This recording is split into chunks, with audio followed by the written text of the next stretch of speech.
Hey guys, welcome back to my channel and I'm back again with another really interesting video. In this video guys, we are going to continue our Rust Basics series with loops. So without wasting any time further, let's get started. So first thing first guys, what is a loop? So loop is basically a programming structure which is basically used to repeat a block of code n number of times. Okay. Now, let's suppose you want to print something 10 times or you want to basically repeat a block of code. Now, there are three ways you can actually create loops in Rust. These three keywords are loop, while and for. And all of them have a different purpose for executing a loop. And we are going to go through them one by one. So, let's get started with the first keyword, that is loop. Okay. Now, loop keyword is basically used to indefinitely execute a block of code. So let's say if I write loop and then I create a block of code, and in this block of code I write print ln micro and looping indefinitely. Pardon the spelling guys. Now when I will run this code, you will see that this code will continue to run forever, and at the end it will just give you an error, and it is because it's an indefinite loop. And because we are using the playground guys, you cannot see this expression being printed indefinitely, but eventually you will see an error. If you execute this code in your Rust console on your desktop or anything like that, then you will see that this expression is going to get printed. It will just continue to get printed indefinitely. Here you can see that we actually got an error, right? Now in case of loop keyword, you have to have a breakpoint. Otherwise, your code will continue to run forever, right? So you need a keyword to terminate this loop, and that keyword is called as the break keyword. So let's say if I write here break and then semicolon. So this break keyword basically means that now the loop can be terminated. So here you can see that loop indefinitely was printed. But after that, there was a break keyword, so the loop was broken. And finally, you can see that now we didn't get any error because the loop didn't run forever. Okay. Now, obviously, guys, generally in our case, we use the loop and then we use a condition to actually terminate the loop. So, for example, let's say there is a number. So, let mutable sum. Okay. And this sum is basically a variable, and we are going to basically sum some numbers in it. So sum becomes equals to sum plus 1. So we will continue to add number 1, 2, 3 and all these things. So we will continue to add the numbers to it, and if this sum value becomes greater than equals to 10, then we basically exit the loop. So then I will just call the break keyword, and here I will just print the sum value. So looping sum is equals to, and then I will print the sum value. So now if I run this code, you will see that the loop actually runs until the sum is 10. And once the sum becomes equals to 10, then we exit the loop. So this is how guys you can use if-else conditions, which we learned in the previous video, and we can use it to break the loop. And to break the loop, you can use the break keyword, right? Now, we know that loop can be used to, go through a condition one by one and do like that, but it is still not safe. So let's say some programmer by mistake actually forgets to write this terminating condition, forgets to write this break keyword, then the loop might run indefinitely. Okay, because if that condition is never fulfilled, you will go into an indefinite loop. So to prevent that, we have got a while loop statement. Okay, so while loop is used to execute a code until a condition is true. So I'm just gonna delete this thing. So what you do is that you specify the condition while starting the while loop. So let's say while this sum is less than equals to 10, then you run a loop, and in this loop you will simply say println macro and looping sum is, then you print the sum. Let me put that right.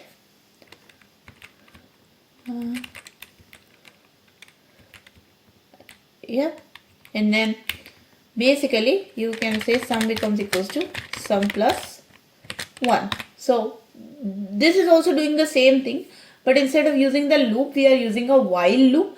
And in this while loop, you can see that the condition that the sum should be less than equals to 10, and once it becomes greater than 10 or equals to 10, we terminate the loop. This condition is specified, just in the beginning. Okay, so we cannot forget this statement because it has to be specified in the beginning. Okay, so let's run this code. And you can see that once I run this code, you can see that the sum goes until 10, and once it becomes 10, then it basically breaks. Okay, you can change the value to, let's say, 5, and once you change it, then you can see that the loop will run until 5, and eventually it will break, right? So here we are safe. If you are using while loop, you are safe because you know that you have to provide a terminating condition in the beginning. If you do not provide the condition in the beginning, then you cannot write a while loop. You will get a compilation error. Whereas in case of just loop, you can start a loop without even providing any condition, and then if you forget to provide a break condition in the loop, you can get into trouble. So that's why while loop are a bit more safer than the loop, because the condition has to be specified in the beginning. Okay, but again guys, in while loop also there is a possibility that you want to break the loop in the middle, right? So for example, let's say my loop says that until the sum is less than equals to 5, you keep on printing.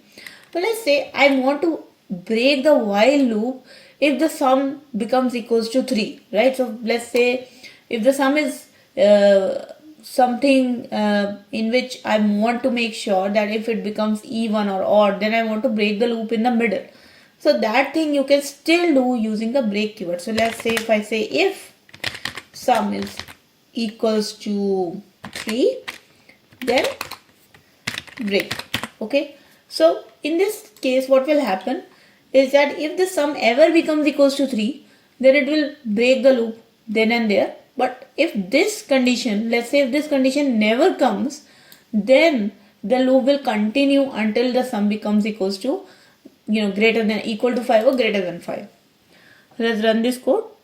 Now you can see that once the sum becomes equals to 3, it actually breaks due to this break keyword, right? So let's say if I want to only add, I'm not incrementing the sum by value 1, but I'm always incrementing it by value 2, then there is a possibility that my sum will never come equals to 3. Okay, so you can see that now my sum never became equals to 3 because we are always adding 2 to it.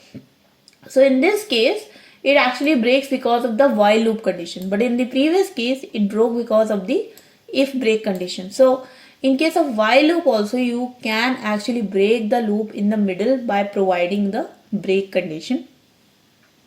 Now sometimes guys, you have to actually try a loop within a loop, right?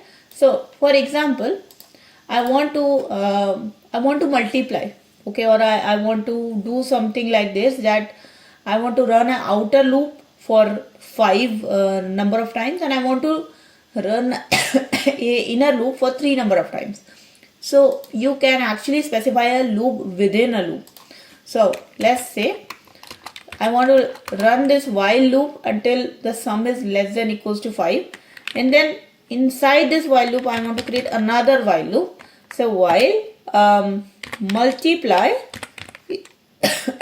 is less than 20. Okay, and what is a multiply? Multiply I actually specify here. So multiply is equals to 1 initially, and then what we do is that multiply becomes equals to 1 into multiply into, let's say, 2. So we are always multiplying the value by 2.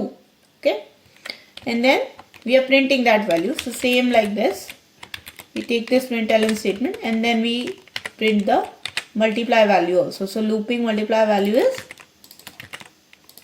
this. Okay, and let's say we are not breaking if the sum is equals to 3, we are breaking only when the sum becomes equals to 5.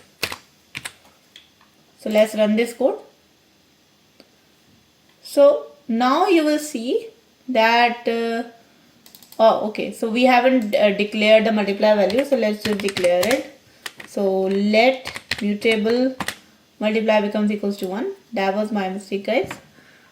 So you always have to declare the value before you can use it. Okay, so here you can see that first the multiply starts to begin. Initially the value is 1 multiplied by 2, 3, 4, and then it's basically a table of 2, right, until the value becomes equals to 32, which is greater than 20. Once the value becomes greater than 20, then we increment the sum value, we print the sum value and then we increment it, and slowly you can see that for each and every sum value the multiply is printed until the value is lesser than 20, and then we go to the increment of sum value. So this is the inner loop and then this is the outer loop. So you can actually execute a nested while loop by using the while keyword as well. Okay, so this is about while loop, guys. So now we have learned why we use while loop. We have learned that we can break the while loop using the condition, we can break it using the break keyword, and we have also learned that you can specify nested while loop as well. Okay, now it's the time to use another keyword that is called as for. Okay, so we have learned the loop, the while, and the next part is to learn the for keyword for creating loops. So what is the for keyword, guys? So for keyword we used to iterate over a range of numbers. Okay, so for example, I don't have a condition in mind. I don't want to only run until my sum is less than 10 or greater than 10. No, I don't have that condition. I only want that I want to print something 10 times. Okay, so I only have that range, so 1 to 10. So how you can do that? So you just have to write the keyword for and then you use any variable. So I have named this variable as I. You can name the variable anything and then you iterate that variable over a range. So I in, let's say the range is 1 to 10 and then 10 times I want to print something, right? So 10 times I want to print hello world and then I want to print the I value. Okay, so let's try this. And you can see that it started with hello world 1 and then it went until 9. Okay, so what happens is that it will take the number 1 and then it will go up to the number which is just 1 less than the end value. So this is a loop which is going to run from 1 to 9 basically. Okay, if you want to run it from 1 to 10, then you have to just write here 11 because the last number is not included. Okay, but this is something which is very, very commonly used, the for loop, because mostly we work with the ranges, and you can use for loop for any condition. So for example, I can use for loop to sum the value. So let's say sum becomes equals to sum plus I. So and then you can just print the sum value here. So sum is this, and in this case what's gonna happen is that we are going to get, at the end of the day, we are going to get the sum of these 10 natural numbers and we are going to get it, right? So now we have learned about while loop, we have learned about loop, and we have learned about for as well. And just to remind you guys that break keyword can be used in for loop also, and the nested loops can be used in for loop as well. Okay, so if I want to create another for loop inside it, I can just easily do it. So I can just easily do for j in 1.6 and I can print something inside it, println j is equals to, and write j. So the nested loops or the break keyword is everything is common in for everything. Okay, that's my bad, I forgot the macro. But here you can see that the nested loop for loop as well is getting executed. Now we are going to learn another keyword, guys, that is called as continue.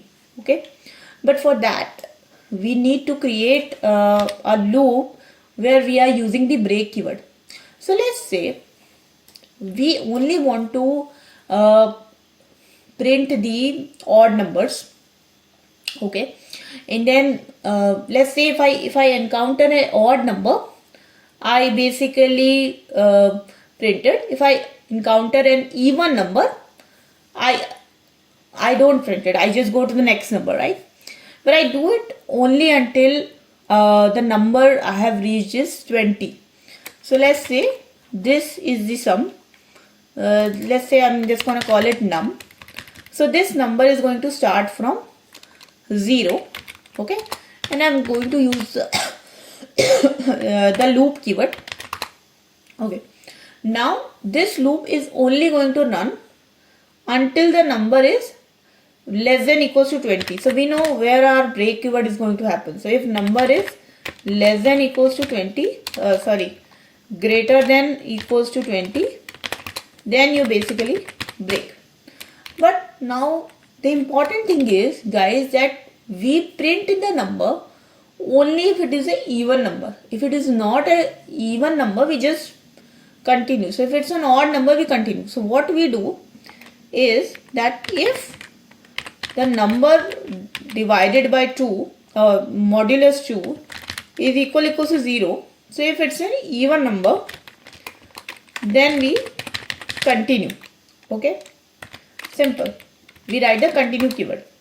If it is not an even number, if it is an odd number, then we print ln, and then what we do is we say the number is odd, and also we print the number as well, num.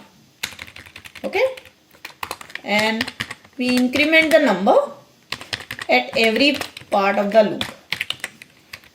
Okay, so number will start from 0. We will increment the number, let's say, to 1, and then we will check if 1 is even or not. If it is even, we continue, we go to the next number. If it is odd, then we print that the number is odd. Okay, so let's run this code, guys, and eventually what it should do is it should only print as odd numbers until my number is greater than equals to 20. Here you can see, guys, that it is only printing me odd numbers and it is not printing me any even number, and it also broke the loop when the number became 20 or equals to 20. So what is this continue keyword here? Now continue keyword basically means that continue keyword is basically the opposite of break. So what break does is that it basically takes you out of the loop, right? It basically takes you out to the next statement, basically here, right? But what continue does is that continue just skips the next statement. So if I have written continue here, the next statement which is here, it's gonna skip it and go to the beginning of the loop. That is how continue works. Okay, and again, guys, continue and break both are the keywords that are common to all types of loop. You can use it with the regular loop, with the while loop, and with the for loop. And this is how you can change the execution of the loop by using break and continue keywords. Okay, now these are the ways, guys, and these are the different types of loops that we have to study. Now you know that you can use different conditions, if else conditions, to make sure that the loop is executing properly and your conditions are getting properly checked. Okay, and that was all about the different types of loops, guys. I hope all the three loops, loop, while, and for, are clear to you. I hope all the keywords break and continue are clear to you. If you still have any questions and any confusion about it, please do write down in the comment section below. I would be happy to answer them. If you have any feedback, any suggestions for the video, then please do leave in the video comment section. Would definitely address them. But if you do like the content, guys, then please do not forget to like the video and share it with your friends. And thank you so much for watching, guys. Please do subscribe to my channel and hit the bell icon for future notifications of more such programming and coding related videos. I'm sorry, my throat is not that well today, but I still try to make these videos so that we all get to learn together. Thank you so much for watching. I'll see you guys in the next video. Until then, take care and bye bye.